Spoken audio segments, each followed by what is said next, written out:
Hello everyone, happy Ergoversary. Here today to talk to you about a new paper we've been working on and which we released very recently to ePrint. It's a paper on logarithmic space mining, and today I will speak to you about the ideas in this paper and do a short overview of what we have accomplished there. Okay, so this is the paper we recently released. It's collaborative work with Angelos Keyas, Nicolas Leonardos, and myself. And the title is Mining in Logarithmic Space. And it was recently put up on ePrint. Let me actually give you a link here. So it's over here. Just very recently published it, and you can take a read here by clicking on this PDF. So let's go over it. Let's go over it real quick. So the idea here, the problem that we're trying to solve. Let me actually draw up a kind of sketch here for you guys. So what we're trying to do is we have a population of miners that are maintaining a blockchain. And these, you can think of them in any proof of work setting. It could be Ergo, it could be Bitcoin, it could be Ethereum, right? And these are the full nodes and the wallets. Everybody, they're maintaining a chain. Okay, so this chain grows in time, and there's transactions being confirmed and so on. And what we're trying to do is we have a new miner who's waking up, and they just have the Genesis block, right? So they just have the Genesis block, just a little bit of a little small piece of information. And what they're trying to do is they want to join this network, and they want to download the chain essentially, so that they can continue mining on top of that. So what they want to figure out is not exactly what the whole chain history is, but what they want to figure out is what is the tip of the blockchain. What are the most recent blocks? Let's say the, I don't know, 50 most recent blocks or 100 most recent blocks, so that they can get the tip of the blockchain and then start mining on top of this one. Okay, so that's the idea. So the question is, what do we have to send to this person so that they can synchronize with the rest of the network and they can start mining? Okay, so first of all, something that we know from previous work, from the Bitcoin backbone line of work, is that the blockchain is not exactly the same among all the honest parties. So they might disagree a little bit on the chain, but these disagreements will happen towards the end, and they will be of small amount of blocks, right? So if everybody is on this portion of the chain, and then another separate honest person is on this chain, or separate honest node is on this chain, this kind of difference in the number of blocks here is going to be small. So in this case, that's a 5. And we know this empirically. This is kind of a folklore knowledge that, you know, if you wait for a sufficient number of confirmations, then your transactions are going to be confirmed and never reverted. So this is a kind of a position where we converge.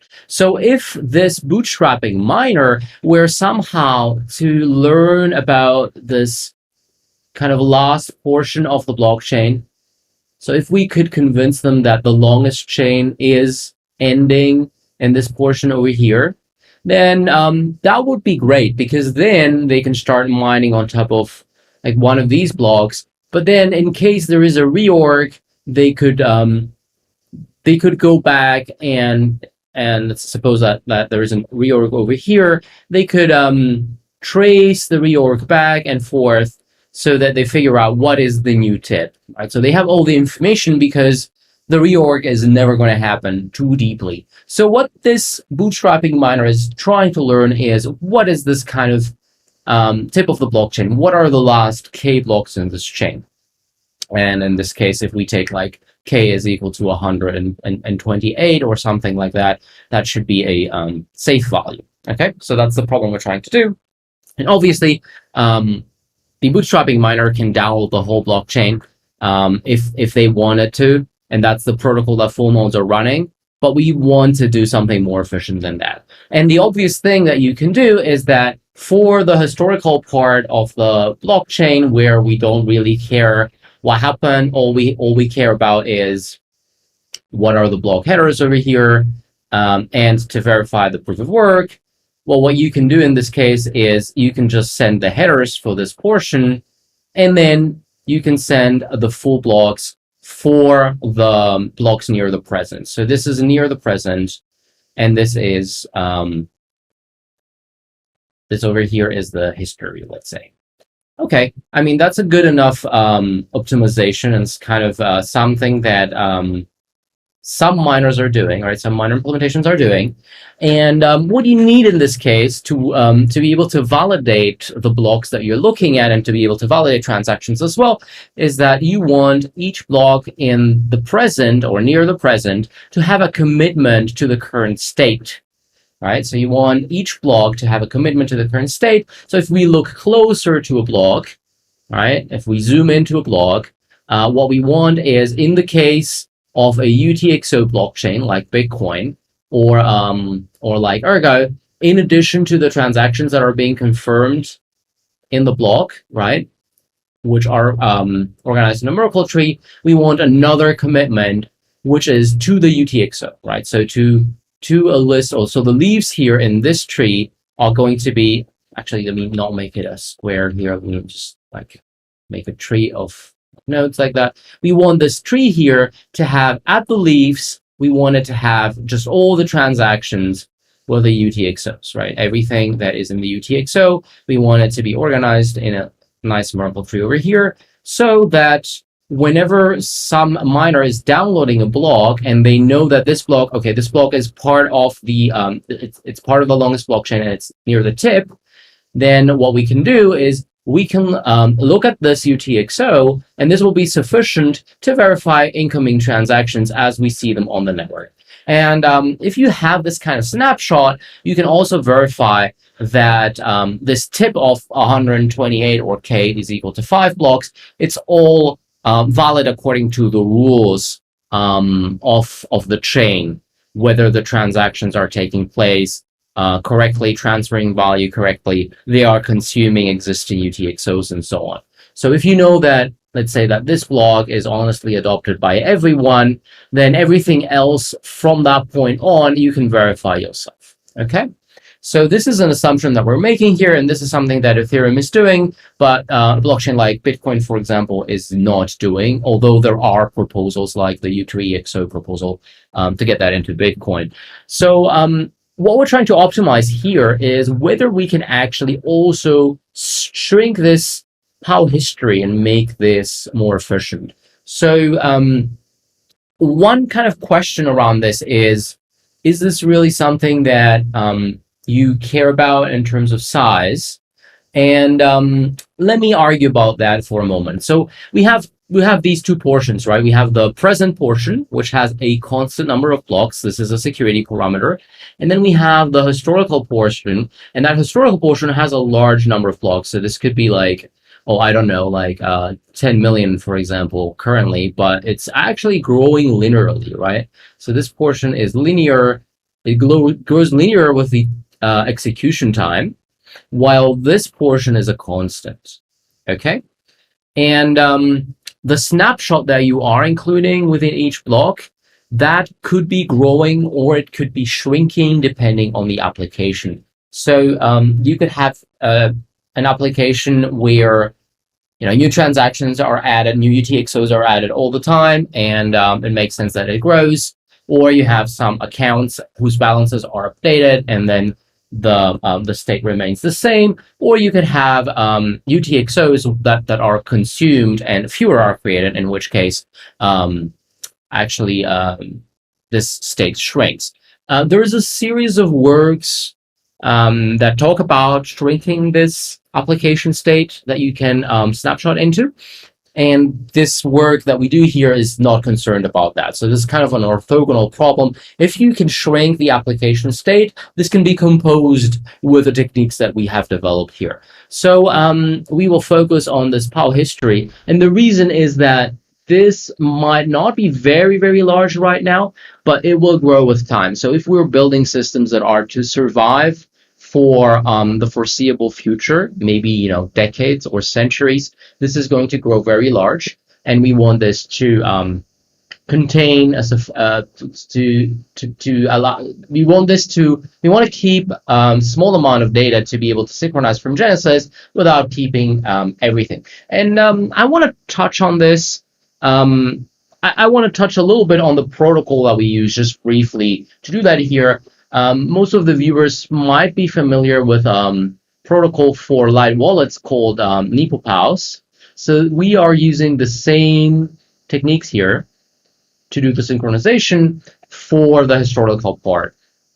So what we do is we look at the blockchain, and the blockchain has blocks that satisfy the proof of work equation, which is like the hash of the block is lower than the target. And it's possible that this equation is satisfied much better than is required. So it's possible that the hash might be much, much less than the target. So intuitively, if you think of the hash as something that is starting with a number of zeros, in this case is starting with many, many zeros, right? So this can happen out of chance. And those blocks, we call them super blocks. We kind of draw them higher. And the idea is that in a blockchain, in a blockchain that has many blocks, because these whether these hashes have many zeros is a thing that you cannot really predict. These blocks will kind of appear at random, but at a predictable rate. So, for example, if your equation requires that your blocks start with like 4 zeros, right? And then they could have like whatever, right? If you ask for an additional zero, like a fifth zero, then what is happening is that half of, or if this is a hexadecimal, right? If it's a hexadecimal, then this is going to be 1/16 of your blocks that are going to satisfy the extra zero. If you add another one, it's going to be 1 in 256, right? 16 by 16. So this allows us to use these super blocks as a sort of sampling device to represent that proof of work has happened in the chain. Okay, so instead of sending all the blocks in the chain, what we are sending are these super blocks.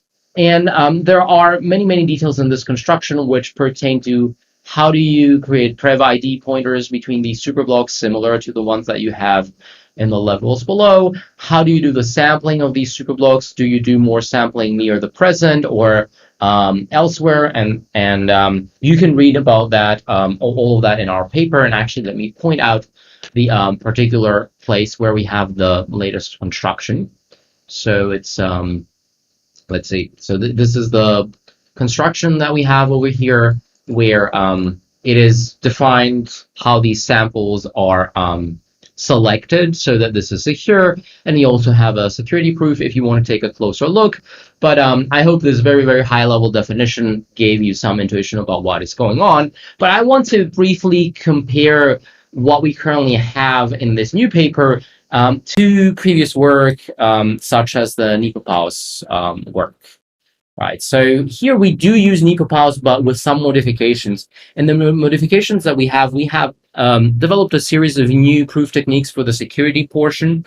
And if you remember from Nepopause, what we are trying to do, let's see, does this, I think I lost my pencil here. There we go.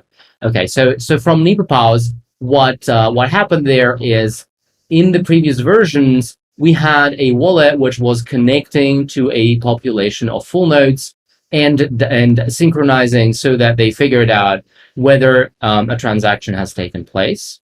And that still works in this new construction. But in that previous construction, all the miners were assumed to be full nodes. So they had access here to the whole blockchain, and they could verify everything. Now, in this new construction, what is possible is that this synchronizing node can be actually a miner. They can be synchronizing so that they can mine on top of the blockchain that they download. And the important thing is that everybody can use this protocol to become such a miner. And the question is, when a new miner wakes up, right, yet another one, a second one, who wants to bootstrap, and this guy contacts the guy that is one of the other superlight miners that has just recently bootstrapped, whether this person is able to do the kind of sampling that other people did for him and to come back with a sample to this new bootstrapping miner. And this is something that is called the online property, right? It's called the online property, and this is possible with these superblock NepoPals, okay? And the idea is that as you mine on top of the chain, as you mine on top of a chain where you don't really have the whole chain, right? You just have a small number of samples. The block that you're going to mine anew, that's going to be the new block that you mine, right, on top of the chain. So you add one, right? That new block is going to be part of your sample process. It's going to be part of the samples that you're going to send when the new node synchronizes. And then the previous sampling that you did is not going to really change, except that some samples will be eliminated, but you're not going to need any new samples. So that is the idea that allows you, as a miner who has synchronized using this light bootstrapping protocol, to bootstrap other light miners as well, because you have sufficient data to create these proofs without ever having access to the full chain. So these ideas are explored in the paper, and this is actually a comparison here of the efficiency between various works, and you can see here that in this setting where the number of samples that is sent is polylogarithmic in the execution time, so it's a short sample in the history, this is the first kind of work that allows people to continue mining on top of that and to synchronize others. So this is the innovation here. And in order to do that, we had to develop a couple of new techniques in the way that we do the security proofs. So this is the first work that combines the ability to have online proofs that can be updated as new blocks are added, right? With full security and full succinctness in any adversarial environment. So this efficient storage remains under any adversarial attack. And this combination of properties of succinctness, security, and onlineness, these are required to have this logarithmic space mining.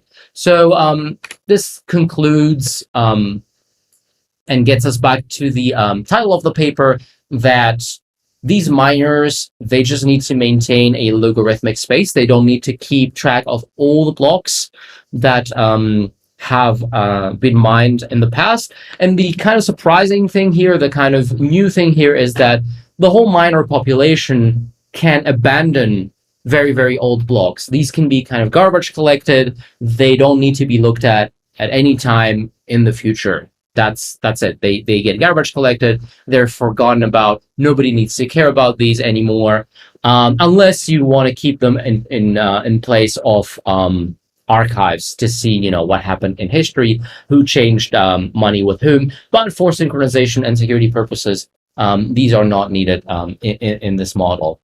So that's this kind of work. I hope you enjoyed this brief overview of what we're doing here. If you're interested in more, I invite you to read the paper. I've tried to write the narrative of the paper in a very accessible format. We've made it quite easy to understand up to a point. So the first couple pages, you can see the math is quite limited, and there is the algorithm, so that if you're interested in like implementing it or creating an example piece of code that runs it, you can read through it. Like, the notation might be a little bit unfamiliar, but everything is introduced here, and the theorems are presented with proof sketches initially, right? So up to a point, this paper is very digestible. Of course, for the security proofs, and the development of new proof techniques, there is a lot of math going on, but this goes after page 20. So if you are interested in understanding how these protocols work in a little bit more detail, I do invite you to read, up to the first pages. I think it's a quite accessible paper, and it will give you a good intuition of what we're doing here and what are the limitations of our scheme. Thank you very much for watching this video, and if you enjoyed it, take a read at the paper. We would be very happy to receive your comments, and yeah, thanks again for your interest in this work. Have a great day.